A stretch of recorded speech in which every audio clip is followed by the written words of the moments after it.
एक लड़की कागज के फूल बेच रही थी, लेकिन वो फूल कोई भी नहीं खरीद रहा था। तब एक अच्छी विच वहां पर आकर उसके फ्लावर्स पर मैजिक करके उन्हें खूबसूरत और अच्छी फ्रेग्रेंस वाला बना देती है। अब ये विच आखिर कौन थी और उसने ऐसा कैसे किया? अब इसी के साथ हम देखते हैं एक विच को जो जंगल में अकेली रहा करती थी और उसका नाम द लिटिल विच था। और यहीं पर हम देखते हैं कि वो मैजिक करने की प्रैक्टिस करती रहती थी, लेकिन उसका कोई भी जादू सक्सेसफुल नहीं हो पाता था। उसके साथ जंगल में एक मेंबर और भी रहता है जो कि लिटिल विच का फ्रेंड था, और वो एक क्रो था जो कि लिटिल विच को अच्छी अच्छी बातें सिखाया करता था। अब लिटिल विच अपने फ्रेंड यानी उस क्रो को कहती है कि मुझे भी उस एनुअल पार्टी में जाना है जहाँ पर रात में सारी विचेस डांस किया करती थी, और वहाँ पर वो काफी इंजॉय भी करती है। तब वो क्रो उसे बताता है कि तुम उस पार्टी में नहीं जा सकती क्योंकि वहाँ पर सिर्फ इनविटेशन वाली विचेस ही जा सकती है, और तुम तो वहाँ पर इनवाइटेड भी नहीं हो, और साथ साथ तुम बहुत छोटी भी हो। तब लिटिल विच कहती है कि मैं छोटी कैसे हो सकती हूँ क्योंकि मेरी उम्र 127 साल है। अब यहीं पर हमें दो बच्चे दिखाए जाते हैं जो कि सिबलिंग्स थे। उनमें जो लड़का होता है यानी जो भाई होता है उसका नाम थॉमस होता है। यहाँ पर थॉमस अपनी बहन से पूछता है क्या तुमने कभी कोई विच देखी है, और इन बच्चों को ये बात भी पता होती है कि साल में एक बार सारी विचेस डांस करने के लिए इकट्ठा होती है। रात के टाइम लिटिल विच अपने घर में चुपके चुपके से अपनी मैजिकल ब्रूम यानी जादुई झाड़ू उठाकर अपने घर से निकल जाती है। वो कोशिश करती है कि वो क्रो उसे ना देख पाए, और वो उसी माउंटेन पर पहुंच जाती है जहाँ पर सारी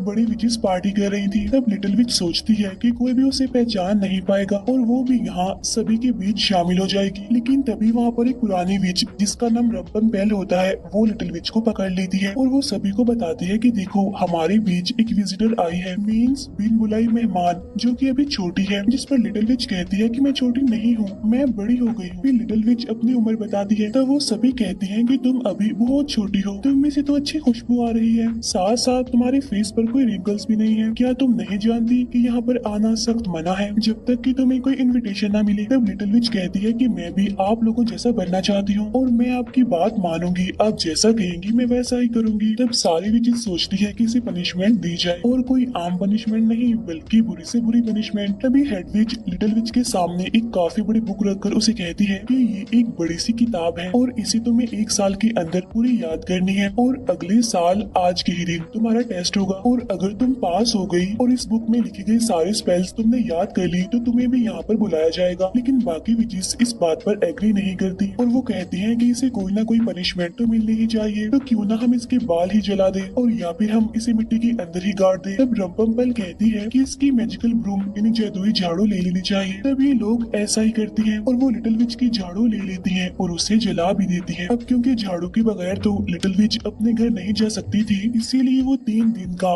लंबा सफर पार करके इस भारी बुक को उठाकर पैदल ही अपने घर जाना पड़ता है। और किसी न किसी तरह करके लिटिल विच इस बड़ी सी भारी सी बुक को लेकर अपने घर फाइनली पहुंच जाती है, जहाँ पर उसका क्रो उससे कहता है कि तुम्हें वहाँ पर जाना ही नहीं चाहिए था, तुमने गलती की है। तब लिटिल विच उसे वहाँ की बातें बताने लगती है कि वहाँ पर बहुत मजा आ रहा था, सारे लोग काफी इंजॉय कर रहे थे, डांस कर रहे थे, और इसी के साथ मैं रंपम्पेल पर भी काफी गुस्सा हूँ क्योंकि उसने मेरी जादुई झाड़ू ले ली और उसे जला दिया, और मैं उससे बदला लेना चाहती हूँ। ये कहकर लिटिल विच वहाँ पर एक फेस ड्रॉ करती है जो कि काफी खौफनाक लग रहा था। फिर लिटिल विच कहती है कि एक दिन मैं रंपम्पेल को ऐसा बना दूं, और अब वो उस बुक को खोल लेती है, वो बड़ी सी बुक जहाँ से उसने सारे स्पेल्स याद करने थे, लेकिन वो स्पेल्स अभी तक उसे ठीक से बोलने भी नहीं आ रहे थे, इसीलिए वो कोई ना कोई गड़बड़ करती रहती थी।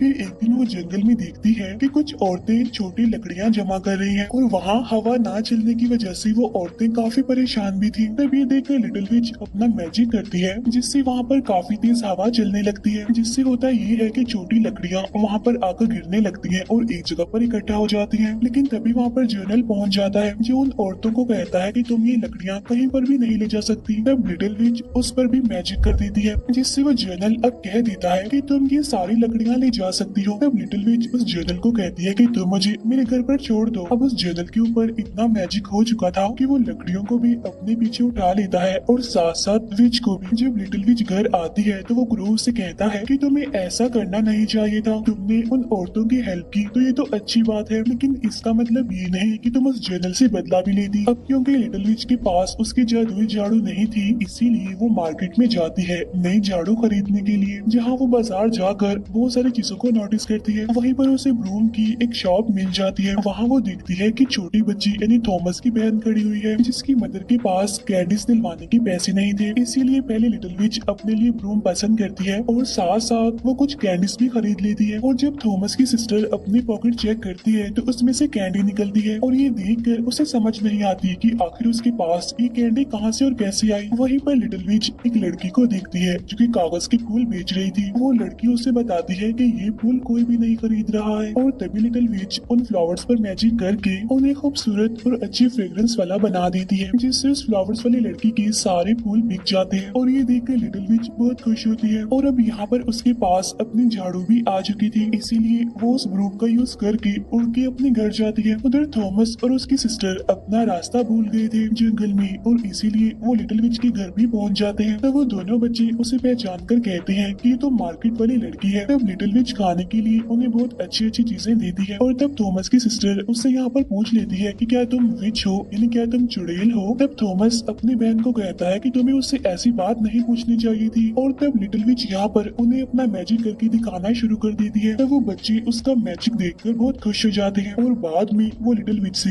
अलग अलग चीजें करने के लिए कहते हैं। तब लिटिल विच वो सारी चीजें उन बच्चों को करके दिखाती है और साथ साथ वो अपने घर की हर एक चीज से गाना बजाना भी शुरू कर देती है। और ठीक उसी टाइम उनके दरवाजे पर कोई आ जाता है और जब लिटिल विच बाहर आकर चेक करती है तो उसे वहाँ पर रंपम्पेल मिलती है। तो वो लिटिल विच को कहती है कि मैं यहाँ से गुजर रही थी तो मैंने सोचा कि क्यों ना मैं तुमसे मिलती चलूं और बताओ तुम्हारी पढ़ाई कैसी जा रही है, यानी उस बुक की पढ़ाई। तब लिटिल विच उससे कहती है कि आज मैंने कुछ भी नहीं किया क्योंकि मैं तो सफाई कर रही थी। यहाँ पर रंपम्पेल को पता चल गया था कि अभी अभी लिटिल विच ने मैजिक किया है, इसीलिए वो लिटिल विच को कहती है कि तुम्हें पता है ना कि आज फ्राइडे है और फ्राइडे को मैजिक नहीं कर सकते। वहाँ पर रखी हुई बास्केट देखकर रंपम्पेल उससे पूछती है क्या तुम्हारे घर में कोई विजिटर है। तब लिटिल विच इनकार करती हुई कहती है कि नहीं नहीं, मेरे घर पर तो कोई भी नहीं है। अब यहाँ पर वो जो दो बच्चे होते हैं यानी वो सिबलिंग्स वो चीखने लगते हैं तो उनकी वजह से यहाँ पर लिटिल विच को भी चीखना पड़ता है। तब रंपम्पेल को शक हो जाता है कि घर के अंदर कोई ना कोई तो जरूर है और वो ये सारी चीजें अपनी बुक के अंदर नोट भी कर लेती है। तब लिटिल विच इन बच्चों को वापस इनके घर भेजती है, लेकिन रंपम्पेल उन बच्चों को पकड़ लेती है और यहाँ पर उसे पता चल जाता है कि वही बच्चे हैं जो लिटिल विच के घर पर छुपे हुए थे। उधर क्रो लिटिल विच को समझा रहा होता है कि जब तुम्हें पता था कि फ्राइडे को मैजिक नहीं करते तो फिर तुमने मैजिक क्यों किया। तब लिटिल विच कहती है कि मैं तो उन बच्चों को बस खुश करना चाहती थी। अब लिटिल विच यहाँ पर उस बुक को पूरे साल बहुत अच्छे से पढ़ती है ताकि वो सारे मैजिक स्पेल्स याद कर सके और वो हर टाइम कोशिश करती भी रहती थी कि वो इन स्पेल्स को ठीक से बोल सके। अब इसके बाद यहाँ पर विंटर सीजन आ गया था जहाँ क्रो को सर्दी लगने की वजह से वो बाहर जाने से मना कर देता है। तब यहाँ पर लिटिल विच कहती है कि मैं जरा ताजी हवा में फ्रेश होकर आती हूँ। अब लिटिल विच जब मार्केट में पहुँचती है तो वहाँ पर देखती है कि कुछ बच्चे खेल रहे हैं, लेकिन दो शरारती बच्चे वहाँ पर आकर उन्हें परेशान कर रहे हैं। इसीलिए लिटिल विच अब वहाँ पर आकर मैजिक करती है उन दोनों शरारती बच्चों को सबक सिखाने के लिए। इसीलिए वो दोनों बच्चे वहीं पर बर्फ में फंस जाते हैं। तब बाकी सभी बच्चे ये देखकर खुश हो रहे थे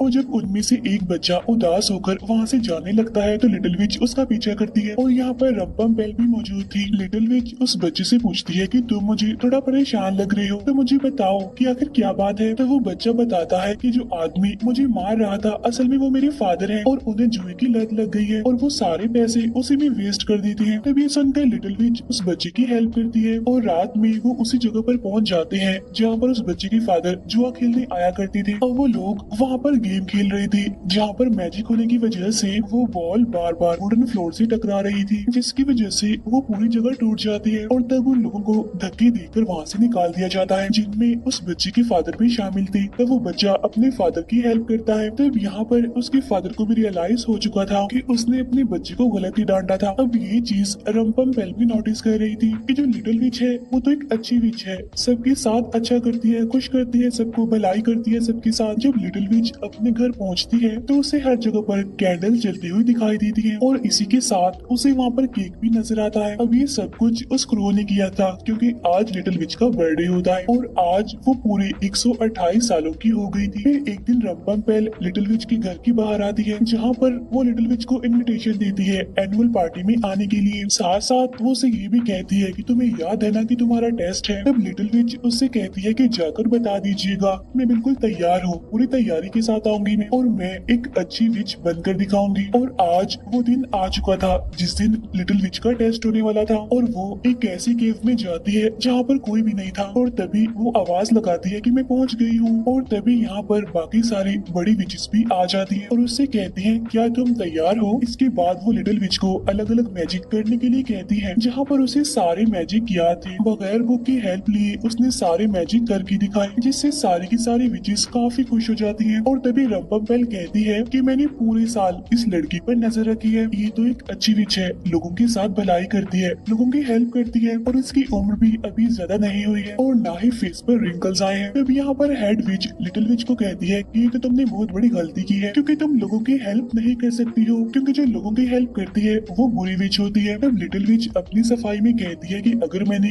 लोगों की हेल्प कर दी तो इसमें बुराई क्या। और ये बात मुझे आज से पहले बताई भी नहीं गई थी कि भलाई करना विचेस के लिए मना होता है। अब इसी वजह से लिटिल विच की सारी मैजिकल पावर्स खत्म होने वाली थी। तो तभी रंपम्पेल कहती है कि अगर तुम बचना चाहती हो तो तुम्हारे पास सिर्फ एक ही ऑप्शन है कि वो जो दोनों बच्चे हैं इन्हीं थॉमस और उसकी सिस्टर, उन्हें तुम्हें पत्थर का बनाना होगा और तभी तुम जाकर हम में से एक बन सकती हो। तब लिटिल विच ऐसा करने के लिए मना कर देती है और वो बड़े गुस्से में अपने घर आ जाती है जहाँ पर वो अपने फ्रेंड इन्हीं क्रो को भी बुरा भला कह देती है और ये भी कह देती है कि अगर तुम यहाँ पर ना होती तो अच्छा होता क्योंकि तुमने ही मुझे अच्छा बनना सिखाया था। ये कहकर वो उस क्रो को अपने घर से बाहर निकाल देती है।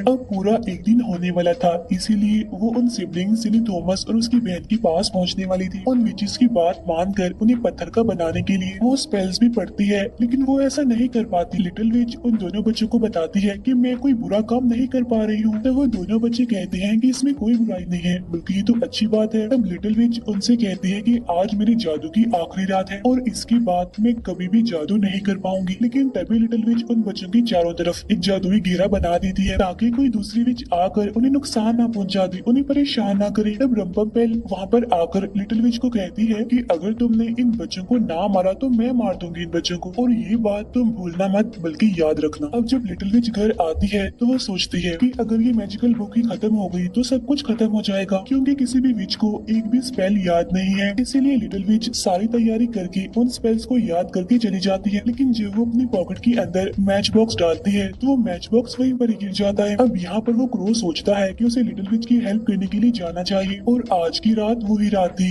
जिस रात सभी विचेस मिलकर डांस करती थी। अब लिटिल विच वहाँ पर आकर जादू करने लगती है। वो सभी की ब्रूम एक साथ बोन फायर में डाल देती है और इसी के साथ वो सारी मैजिकल बुक्स को भी बुला लेती है और उन्हें भी वो बोन फायर में डाल देती है। लेकिन उसके पास मैच बॉक्स नहीं था और एक मिनट के लिए वो भी स्पेल्स बोलने लगती है और इसी वजह से सारी विचेस उस पर भारी पड़ने लगती है। लेकिन तभी यहाँ पर लिटिल विच हेड विच को एक फ्रॉक में बदल देती है। अब यहाँ पर वो सारी विचेस हंस तो रही थी लेकिन रंपम्पेल वहाँ से गायब हो जाती है। अब यहाँ पर वो क्रो भी पहुंच चुका था लिटिल विच की हेल्प करने के लिए। वो मैच बॉक्स लेकर अब लिटिल विच अपना मैजिक करके वहाँ की सारी विचेस को फ्रॉक में बदल देती है। उसे अपनी गलती का एहसास होता है और वो अपने क्रो को गले से लगाती है और अब जैसे ही वो बड़े से बोन फायर को आग लगाने ही वाली थी कि तभी उसे रंपम्पेल मिल जाती है जिसे लिटिल विच हमेशा से ही एक अलग जानवर बनाना चाहती थी। और फाइनली लिटिल विच उस पर अपना मैजिक करके उसे खौफनाक से जानवर में बदल देती है। इसके बाद लिटिल विच उस बोन फायर में आग लगा देती है जिससे सभी की मैजिकल ब्रूम्स और वो बुक्स भी जल जाती है और वो सारी विचेस जो कि फ्रॉग बन गई थी वहाँ से दूर भाग गई थी। अब लिटिल विच और उसका फ्रेंड क्रो वहाँ पर अकेले ही थे जो कि अकेले ही इस जगह पर एंजॉय करने लगते हैं, डांस करने लगते हैं। अब लिटिल विच इतनी ज्यादा खुश होती है कि वो पूरी रात वहाँ पर डांस करती रहती है और कहती है कि अब यहाँ पर कोई भी बुरी विच नहीं आएगी। इसके बाद हम देखते हैं कि लिटिल विच अपने क्रो को भी मैजिक करना सिखा रही थी और इसी के साथ ये मूवी यहीं पर एंड हो जाती है।